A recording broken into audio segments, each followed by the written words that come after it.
زندگی سے مایوس ہونے کے بجائے اپنے اللہ پر یقین کریں۔ مشکلیں تو حل ہونے کے لیے ہی ہوتی ہیں۔ جب کوئی مشکل پیش آ جائے تو ایسے حالات میں ایک لمحے کے لیے آسمان کی طرف دیکھیں، یقین کریں۔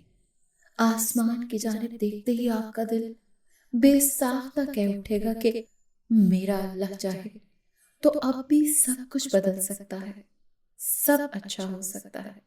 ہم چاہیں تو کچھ بھی شروع نہیں ہوتا، لیکن اگر وہ چاہے تو اختتام کے بعد بھی آغاز ہو جاتا ہے۔ اسی لیے اپنے ٹوٹے ہوئے دل سے کہیں کہ صبر کرے۔